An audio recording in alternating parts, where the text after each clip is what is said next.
자, 오늘의 주인공을 만나보겠습니다. 안과 전문의 정준규 교수님 모셨습니다. 어서 오세요. 네, 안녕하세요. 반갑습니다. 네. 네, 시청자 그리고 청취자 네. 여러분들에게 인사 한 말씀 해주실까요? 네, 안녕하세요. 저는 강동 경희대병원 안과에서 근무하고 있는 안과 전문의 정준규라고 합니다. 반갑습니다. 네, 반갑습니다. 바쁘실 텐데 먼 길 와주셔서 정말 감사드립니다. 네, 교수님은 평소 눈 건강을 위해서 어떤 관리를 하고 계신지 궁금해지는데요. 어, 따로 뭐 음식을 챙겨 먹거나 그러지는 않고요. 네. 아주 뭐 영양제를 챙겨 먹거나 그러지도 않는데 한 가지 하고 있는 거는 인공 눈물은 좀 자주 넣습니다. 그래서 아, 연구실 책상 위나 네. 아니면 제 가운 주머니 뭐 네. 요런 데 인공 눈물 하나씩 넣어두고 눈 피로하거나 할 때는 눈물 음. 한 방울씩 넣어주고요. 네. 또 아침 저녁에 좀 피곤하거나 그럴 때는 온찜질 가끔 하기도 합니다. 아, 온찜질은 어떻게 하세요? 온찜질 뭐 하는 방법 여러 가지가 있는데요. 네. 제일 뭐 간단한 거는 음. 물수건 전자레인지에 살짝 돌려서요. 네. 따끈따끈 한 40도 정도 온도, 그 네. 정도로 이제 스팀 타월 만들어서 대고 계시는 것만으로도 충분합니다. 아, 그럼 어떤 효과가 있죠? 온찜질을 하면 우리 눈꺼풀에 있는 기름샘, 마이봄샘이라는 기름샘이 있거든요. 네. 그 기름샘이 딱딱하게 굳지 않고 기름들이 잘 배출되게 해줍니다. 그러면 건조증 음. 증상이 좀 완화가 됩니다. 아, 그런 거는 이제 아침 저녁으로 해주면 될까요? 아니면 수시로 해주는 게 좋을까요? 그 환자분들께는 그냥 아침 저녁으로 해달라고 말씀드리고요. 네. 횟수를 딱 정해놓고 한다기보다는 아침 저녁에 그냥 습관적으로 해주시면 더 좋겠지만 네. 힘드시다면 그래도 피곤할 때 한 번씩 해주시면 되겠습니다. 교수님은 안경을 안 쓰시는데 네. 시력 좋으신 편이세요? 저 양쪽 다 1.0 시력 나오고요. 아, 사실은 저는 수술을 받았습니다. 스마일 네. 라식을 받았습니다. 네, 알겠습니다. 어, 교수님, 이제 하루 이거가 굉장히 바쁘실 것 같은데 하루 중 눈이 가장 피로하다고 느껴지는 순간은 언제예요? 어, 뭐를 열심히 보고 나면 눈이 많이 피로해지거든요. 네. 그래서 외래 진료 끝난 직후나 수술이 끝난 직후에는 좀 눈이 많이 피로해지는 것 같습니다. 네. 음, 그럴 때면 순간적으로 뭔가 할 수 있는 그런 것들이 있나요? 아까 말씀드린 대로 아, 인공 눈물 한 찜질, 방울 눈물. 넣어주고 네, 뭐 가능하면 찜질 해주고요. 찜질. 네. 알겠습니다. 자, 교수님 이제 본격적으로 이제 여러 가지 궁금증들을 저희가 파헤쳐 볼 텐데요. 어, 환자분들 많이 보시죠? 네, 네, 많이 보고 네. 있습니다. 최근 병원을 찾는 환자분들 중에서 어, 어떤 증상들을 갖고 오시나요? 가장 흔한 증상들이 어떤 것들이 있을까요? 그 진료실에서 보면 그날그날의 날씨 영향을 좀 많이 받는 것 같아요. 아, 그래서 오늘 같이 좀 하늘이 좀 탁한 날에는 네. 좀 따갑다, 간지럽다 이런 자극감으로 오시는 분들이 많으시고요. 음, 어, 이런 겨울철에는 아무래도 네. 평소에 좀 건조하기 때문에 그쵸. 건조증 증상으로 찾아오시는 분들이 많거든요. 네. 네, 건조증 증상이라고 해도 많이들 오해하시는 게 건조하면 네. 내가 눈이 뻑뻑하고 마르는 그쵸. 느낌만 건조라고 생각하시는데요. 네. 어, 찬바람 불 때 눈물이 나거나 음, 뭘 보고 있는데 갑자기 시력이 떨어지거나 흐려 네. 보이거나 네. 이런 것들도 다 건조증 증상 중에 하나입니다.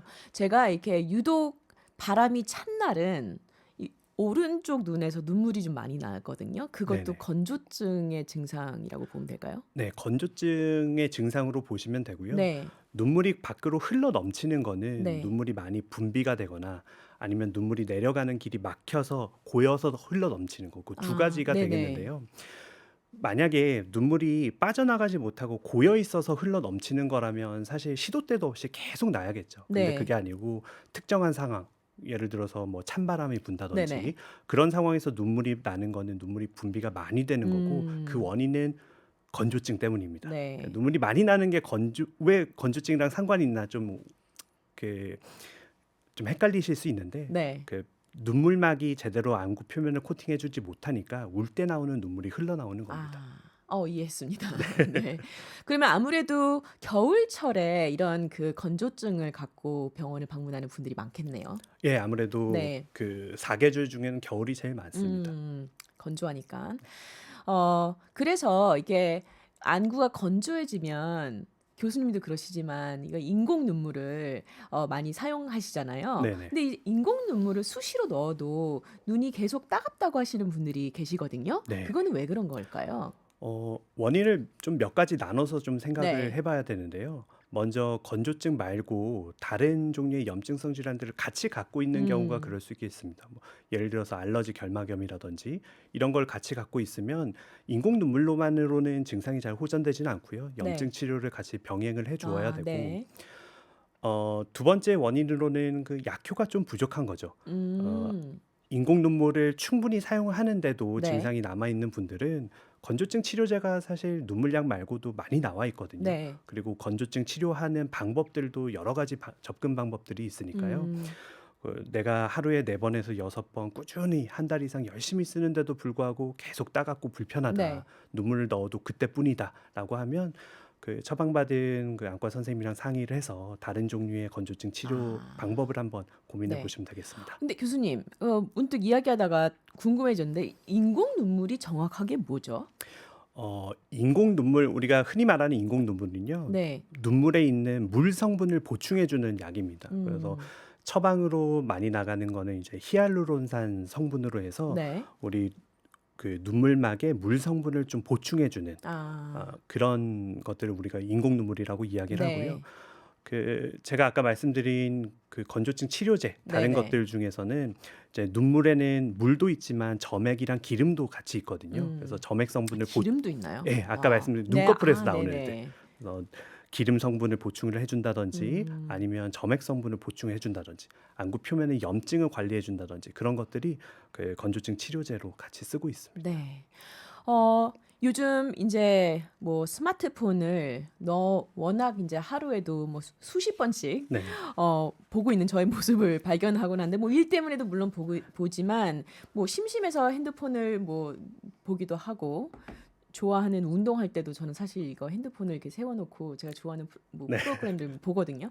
그런데 이 스마트폰을 오래 보면 눈이 나빠진다는 그런 설이 있어요. 근데 이게 실제로 그런가요? 그 눈이 나빠진다는 것도 조금 구별해서 생각을 해야 네. 되는데요. 우리 성인들 뭐 백내장, 녹내장, 황반변성 뭐 여러 가지들 음. 많이 걱정들을 하시는데요. 그런 부분들은 이제 스마트폰과는 크게 관련은 없습니다. 그래서 아, 그 네. 부분이라면 걱정 말고 그냥 보셔도 됩니다. 네. 다만 이제 눈이 많이 건조해질 수는 있겠죠. 근데 눈이 나빠진다고 하면 우리 어린 친구들, 성장기의 친구들은 네. 근시가 진행하는 걸 또 눈이 나빠진다고 많이 표현을 아, 하거든요. 네네. 안경 도수가 많아지고 안경알이 두꺼워지는 것들. 네. 그런 근심은 멀리 있는 게 잘 안 보이는 건가요? 그렇죠. 네. 네, 멀리 있는 게 잘 안 보이는 거. 이제 성장하면서 그렇게 변해 가거든요. 네. 네, 근거리 작업이 많으면 근시 진행이 좀 빨라질 수 있어서요. 어린 음. 친구들은 스마트폰 많이 보고 오래 보면 볼수록 좀 근시 진행에는 악영향을 미치게 됩니다. 그리고 스마트폰을 어떤 환경에서 보는지도 좀 영향을 미칠 것 같은데 예를 들어서 이제 밤에 불을 끄고 스마트폰 보시는 분들이 굉장히 많거든요. 네. 그래서 그 깜깜한 환경에서 스마트폰의 빛을 눈에 자꾸만 노출시키는 것도 안 좋다고 제가 들었는데 그럼 어떤 영향을 미치나요? 일단 어두운 환경에서는 동공이 커지거든요. 네. 동공이 커지는데 또 밝은 빛이 들어오면 눈 안으로 필요 이상으로 너무 많은 빛이 들어오게 되면 그것 때문에 그 안구 표면에도 좀 건조증 증상을 아, 일으키거나 네. 그런 일들이 있을 수 있고 뭐 정말 조금 드문 일입니다마는 아주 짧은 파장이나 네. 그런 그 빛이 우리 눈 속의 망막이나 이런 데에 악영향을 미치기도 합니다. 네. 그러면 웬만하면 그렇게 어두운 환경에서는 스마트폰을 안 보는 것이 가장 좋겠지만 만약에 그래도 봐야 된다면은 작은 뭔가 램프라도 켜놓고 보는 게 훨씬 더 네. 네, 좋을까요? 네, 더 좋을 것 같습니다. 네. 아, 제 주변 친구들 중에 노안이 와서 굉장히 우울해하는 친구들이 있어요. 사실 굉장히 친한 친구 하나는 이미 뭐 7년, 8년 전부터 노안이 음. 와서 40대가 되자마자 사실 노안이 왔거든요. 그런데 이게 40대에도 노안이 빨리 온다는 게 요즘에 뭔가 그 뭐지 관찰되는 어떤 그런 현상인가요? 아니면은 뭐 40대가 되면은 옛날에도 노안이 왔었나요? 그 40대 정도부터는 네. 이제 눈에 그 노화 변화들이 생기거든요. 그래서 요즘 들어서 40대에 그 노안이 빨리 발생한다. 그거는 아닌 것 같고요. 네. 그것보다는 그 40대부터는 누구나 노안이 발생을 하는데 음. 본인의 이제 그 본인의 눈의 상태에 따라서 네. 노안 증상을 조금 더 일찍 경험하느냐, 아니면 좀 천천히 경험하느냐, 그 음. 차이는 있습니다. 근시, 아까 말씀드린 근시는 가까이 있는 게 잘 보이는 거거든요. 네. 그러니까 노안 증상이 가까이 있는 게 안 보이는 거잖아요. 네. 그러니까 아무래도 노안 증상을 좀 천천히 느끼게 되고요. 음. 굴절 수술을 받아서 근시가 없어진 분들이나 네. 원래 근시가 없던 분들은 가까이 있는 것가 좀 40대부터는 좀 침침해지게 되죠. 네. 그런 걸 생각해 보면 뭐 3, 40년 전에 40대 분들이랑 지금 40대 분들이랑 비교를 해보면 음. 아무래도 굴절 수술 받은 분들이 더 많을 거예요, 네, 요즘은. 네. 그런 거를 생각하면 요즘 들어서 40대에 좀 빨리 아. 노안을 느낀다, 이런 말이 또 틀린 말은 또 아닌 것 같습니다. 네, 네. 노안. 이게 노안이 오면 자신감도 많이 떨어지고 어쨌든 삶의 질이 확실히 예전보다는 좀 떨어지는 거라서 약간 좀 타격감을 느끼는 분들이 주변에 좀 많으신 것 같아요. 그런데 어떤 증상을 경험을 해야 나한테도 노안이 오는 건가라고 의심을 해볼 수 있을까요? 그 노안의 그 증상은 가까이 네. 있는 게 잘 안 보이는 겁니다. 가까이 있는 게 안 네. 보이는 거. 그래서 핸드폰 글씨, 작은 네. 글씨가 잘 안 보여서 자꾸 확대를 해야 된다든지, 네. 좀 띄어서 봐야 된다든지, 그런 것들이 노안의 증상이고요. 네. 그 노안의 치료는 사실은 돋보기 안경을 쓰는 거죠. 음. 근데 돋보기 안경을 썼다 벗었다 하는 게 또 쉽지 않고, 그렇죠. 또 돋보기 안경 자체를 좀 거부하시는 분들이 있거든요. 맞아요. 최근에 국내 제약사에서 노안 증상을 조금 완화시켜주는 안약이 좀 출시가 됐습니다. 그래서 네. 그거 그 일시적으로 한 몇 시간 정도 노안 증상을 좀 완화시켜주는 좋은데요. 그런 안약도 있으니까요. 네. 한번 처방받아서 한번 사용해 보시는 것도 도움이 되겠습니다. 네, 알겠습니다.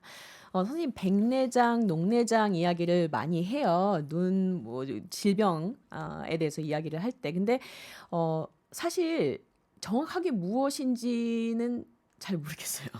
그래서 이 백내장에 관해서 좀 질문을 드릴 텐데 백내장이라는 병은 정확히 눈의 어느 부위가 변하는 거죠? 그 눈을 보시면 제일 바깥에 그 네. 까만 동자가 있지 않습니까? 네. 까만 동자를 만드는 게 그 홍채인데요. 네. 그 홍채 뒤에 렌즈가 있어요. 그 렌즈를 우리가 수정체라고 부르고, 네. 그 수정체가 혼탁해지고 딱딱해지는 질환을 백내장이라고 부릅니다. 그러면 그 수정체가 딱딱해지고 뭔가 뿌얘지면은 네, 아무래도 우리가 세상을 보는데 영향을 미치게 좀 약간 탁해 보이고 뿌예 보이고 그렇게 되는 건가요? 네, 맞습니다. 그래서 백내장도 세부로 분류하면 증상이 조금씩 다를 수 있는데요. 네. 전반적으로 뭐 안개 낀 것처럼 뿌옇게 네. 보인다든지, 침침해가지고 원래 앉아서 보이던 게 안 보이기 시작한다든지, 이런 음. 증상들을 경험하시게 됩니다. 네. 그러면 단순히 노안인 줄 알았는데 백내장으로 진단받는 경우도 있나요?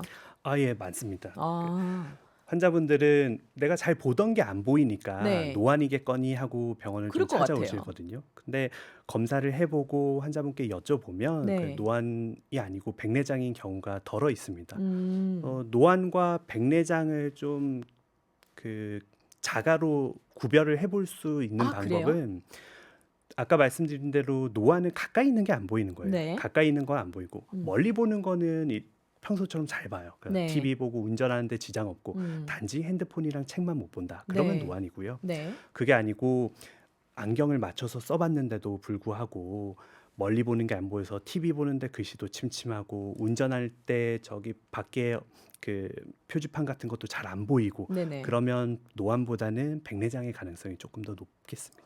그럼 교수님, 수정체가 왜 뿌얘지는 거죠? 나이가 들면서 네. 노화 현상으로 그 안에 있는 이제 단백질들이 좀 변성이 일어나서 그렇습니다. 그래서 네. 뿌얘지고 딱딱해지는 거다. 네, 노화가 제일 많은 원인이 되는데요. 네. 뭐 선천백내장도 있고, 네. 태어날 때부터 있는 선천백내장도 그래요? 있고, 다쳐서 생기는 외상성 백내장도 있고 음. 특정 약물 때문에 발생하는 약물 유발 백내장도 있고 네. 종류는 다양하지만 절대 다수는 노화 때문에 생기는 백내장입니다. 알겠습니다. 교수님, 시력이 떨어지는 것 외에 실명을 걱정해야 하는 병에는 어떤 것들이 있나요? 그 성인이 된 나이부터 그 성년이 된 이후에 실명을 일으키는 질환이 크게 이제 황반변성이랑 당뇨 합병증이 있거든요. 네. 그거 외에도 녹내장 또 음. 이제 실명을 일으킬 수 있기 때문에 네. 크게는 요 세 가지 질환들이 실명을 일으킬 수 있습니다. 네, 알겠습니다. 그러면 이제 그 눈 관리가 굉장히 중요하다는 건 이제 알겠는데 이 정기 검진은 몇 살 때부터 또 얼마나 자주 받는 게 좋을까요? 그 안과 검진은 좀 생애 주기별로 좀 나눠서 생각을 할 수가 음흠. 있거든요. 성인분들 같은 경우에는 그 황반변성, 녹내장, 백내장 요런 애들은 네. 저희가 비교적 간단한 검사를 통해서 안과에서 진단을 받으실 수 있거든요. 그래서 초기에 발견을 해서 적절하게 관리를 하시면 네. 실명을 예방하실 수 있으니까 한 40대부터는 건강하신 분들도 한 네. 2년에 한 번 정도는 적어도 네. 2년에 한 번 정도는 검진을 받으시라고 말씀을 드리고 있고요. 음. 60대 이후부터는 조금 위험성이 높아지니까 네네. 그 1년에 한두 번 정도는 네. 정기 검진을 받으라라고 말씀드리고 있습니다. 그럼 뭔가 딱히 구체적으로 내 눈에 문제가 없어도 병원을 방문해서 정기 검진 받으러 왔다라고 네네. 이야기하고 검진을 받으면 되는 걸까요? 네네. 그러면 이제 전반적인 검진 진행해 주실 거고 네. 아까 말씀드린 그런 질환들 있는지 없는지 확인을 받으실 수 있습니다. 알겠습니다.